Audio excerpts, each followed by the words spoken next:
నమస్తే. ప్రస్తుతం మనము గజ్వేల్‌లో ఉన్నాము. గత 2 రోజుల నుంచి మనం చూస్తా ఉన్నాము. నిన్న కావచ్చు, ఇవాళ కావచ్చు. గజ్వేల్‌లో ఏదైతే ఎమ్మెల్యే క్యాంప్ ఆఫీస్‌లో ముఖ్యమంత్రి రేవంత్ రెడ్డి ఫోటో వివాదం చాలా చర్చనీయాంశంగా మారింది.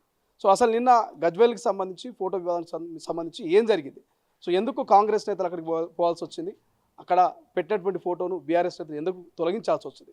ఒకసారి తెలుసుకునే ప్రయత్నం చేద్దాం. గజ్వేల్‌కి సంబంధించినటువంటి కాంగ్రెస్ కార్యకర్తలు, నేతలు ప్రస్తుతం మనతో పాటు ఉన్నారు. అంటే ఏం జరిగింది? ఎందుకు అక్కడి దాకా వెళ్ళాల్సి వచ్చింది?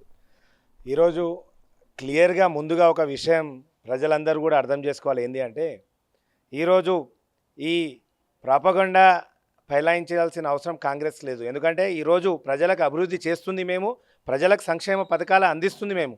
కానీ ఆ సంక్షేమ పథకాలు అనేది ఒక సిస్టమ్ ఉంటుంది.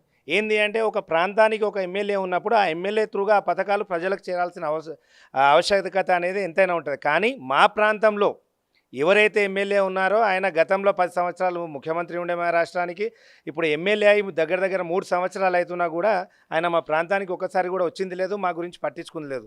దాదాపు ఇప్పుడు ప్రస్తుతం ఒక దాదాపు 320 కళ్యాణ లక్ష్మి షాదీ ముబారక్ చెక్కులు పెండింగ్లో ఉంటే ఒక ఏరియా ఎమ్మెల్యేగా ఆయన వచ్చి ప్రజలకు ఇవ్వాల్సింది పోయి ఆయన రాకపోవడం, మళ్ళీ ముఖ్యంగా మొన్న మా రేవంత్ అన్న ఎవరైతే ఉన్నారో ఆయన ప్రజల దగ్గరికి పాలన తీసుకొచ్చే విధంగా ఈరోజు ప్రజాపాలనలో భాగంగా వార్డు సభలు, గ్రామ సభలు ఏర్పాటు చేసి అధికారులే ప్రజల వద్దకు వచ్చి వాళ్ళ సమస్యలు తెలుసుకొని ఆ గ్రామ సభ ద్వారా ఆ సమస్యలు తీర్చే విధంగా ఈరోజు కార్యక్రమాలు చేస్తుంటే అది జీర్ణించుకోలేక ఈరోజు ప్రజలు కాంగ్రెస్ పార్టీకి రేవంత్ అన్న పాలనకు దగ్గరవుతున్నారు అనే ఒకే ఒక దురుద్దేశంతో ఆ గ్రామ సభలను అడ్డుకోండి, ఆ గ్రామ సభలను జరగకుండా చూడండి అని ఇక్కడున్న స్థానిక ఒక బీఆర్ఎస్ నాయకుడు వాళ్ళ బీఆర్ఎస్ కార్యకర్తలకు పిలుపునిచ్చి వాళ్ళను రెచ్చగొట్టడంతో మా గజ్వేల్ మున్సిపల్లోని 5వ వార్డులో ఆ బీఆర్ఎస్ నాయకుల ఆ ఏరియా కౌన్సిలర్ మా రేవంత్ అన్న ఫోటో ఉన్న ఫ్లెక్సీని తొలగించి ధ్వంసం చేయడం జరిగింది.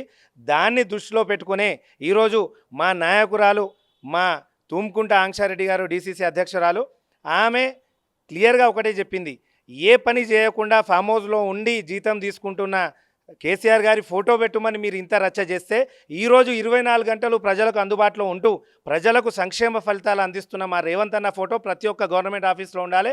ఆ గవర్నమెంట్ ఆఫీసుల లిస్టులో మీ ఎమ్మెల్యే క్యాంపు కార్యాలయం కూడా వస్తుంది కాబట్టి అందులో కూడా మేము పెడతామని చెప్పి శాంతియుతంగా దాదాపు 1 కిలోమీటర్ రేవంత్ అన్న ఫోటో పట్టుకొని ఆమె పాదయాత్రగా వెళ్ళి ఫోటో అక్కడ పెట్టడం జరిగింది. ఈ వెళ్ళిన క్రమంలో వీళ్ళు టీఆర్ఎస్ వాళ్ళు పోలీస్ వాళ్ళకు ఫోన్లు చేయడంతో పోలీస్ వాళ్ళు వచ్చి అక్కడికి వచ్చి అడ్డుకోవడం, ఆ తోపులాటలో అక్కడ చిన్నగా అద్దం ఒకటి మనం తెలుసు, ఏదైనా ఒక ఇంట్లోకి వెళ్ళేటప్పుడు గుమ్మం ఉంటుంది, గుమ్మం గడప ఉంటుంది, ఆ గడప కింద సైడ్కి ఎక్కడో చిన్న క్రాక్స్ వచ్చింది, గ్లాస్కి క్రాక్స్ వస్తే ఆ తోపులాటలో ఏం జరిగింది కూడా మాకు తెలియదు.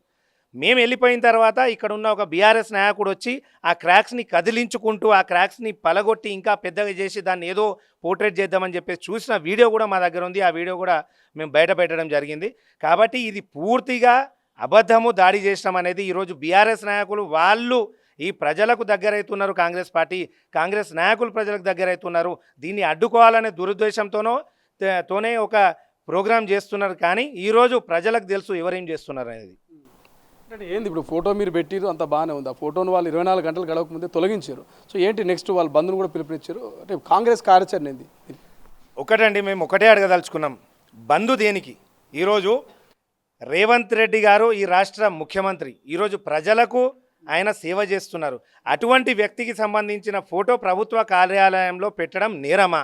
ఇదంతా ఏదో ఘోరంగా చిత్రీకరిస్తూ ఈరోజు ఒక ఏసీపీ ముంగట, సిఐల ముంగట ఆ తెలంగాణ రాష్ట్ర ముఖ్యమంత్రి వర్యుల ఫోటో తీసి బండగొట్టి దాన్ని ధ్వంసం చేయడానికి ప్రయత్నించే వ్యక్తికి అసలు ఏం అర్హత ఉన్నది? ఆయన ఏ అర్హతతో ఆ ఆఫీస్లోకి వెళ్ళి వీళ్ళందరి ముంగట తీసుకొని ధ్వంసం చేయడానికి చూసిండు? మేము ఒకటే అడుగుతున్నాము, ప్రజలు చూస్తున్నారు, మీరు ఈరోజు బంధుకు పిలుపునిచ్చారు, మేము ఒకటే అడుగుతున్నాం, ఎమ్మెల్యే క్యాంపు కార్యాలయము దేని గురించి ఉన్నది? స్థానిక ఎమ్మెల్యే ఎవరైతే ఉన్నారో ఆయన వచ్చి ప్రజల బాగోగులు తెలుసుకోవడానికి, ప్రజలను కలవడానికి మాత్రమే ఆ బిల్డింగ్ ఉన్నది. కానీ ఈరోజు టీఆర్ఎస్కి సంబంధించిన బీఆర్ఎస్కి సంబంధించిన కార్యకర్తలు అక్కడ అసాంఘిక కార్యకలాపాలు చేయడానికి, బర్త్డేలు చేసుకోవడానికి, వాళ్ళు పండుగలు చేసుకోవడానికి ఒక అధికారిక బిల్డింగ్ని మీరు ఎందుకు వాడుకుంటారు? ఈరోజు ప్రజల సొమ్ము కాదా దానికి మెయింటెనెన్స్కి ఇస్తున్నది? ఆ మెయింటెనెన్స్ దేనికి ఇస్తున్నారు? ఎమ్మెల్యే గారు వారి కార్యకలాపాలు చేయడానికి ఆ బిల్డింగ్ మెయింటెనెన్స్ ఇస్తున్నారు. అంతేగాని మీ పార్టీ కార్యక్రమాలు చేయడానికి, మీ పార్టీ వాళ్ళు వచ్చి దాంట్లో పండుకోనికి ఆ బిల్డింగ్ మీకు ఇవ్వలేదు. కాబట్టి మేము గట్టిగా ఒకటే ప్రజల పక్షాన అంటున్నాము, ప్రజల సొమ్ము మీరు వాడుకోవడానికి లేదు. ప్రజలకు సంబంధించిన ఆ కార్యాలయాలు మీరు వాడుకోవడానికి లేదు. మీకంటూ జిల్లా కార్యాలయాలు ఉన్నాయి, మీకంటూ ఒక పార్టీ కార్యాలయాలు ఉన్నాయి. మీ పార్టీ కార్యాలయాలకు, మీ అసాంఘిక కార్యక్రమాలకు అడ్డాగా చేసుకోవడానికి ఎమ్మెల్యే కార్యాలయం లేదు. కాబట్టి తప్పకుండా ప్రజలు దీన్ని వ్యతిరేకిస్తున్నారు. కాబట్టే మేము ప్రజల పక్షాన దీని గురించి పోరాడుతున్నాం. అసలైన తొలి వెలుగు. ఫాలో వాట్సాప్ @తొలి వెలుగు official.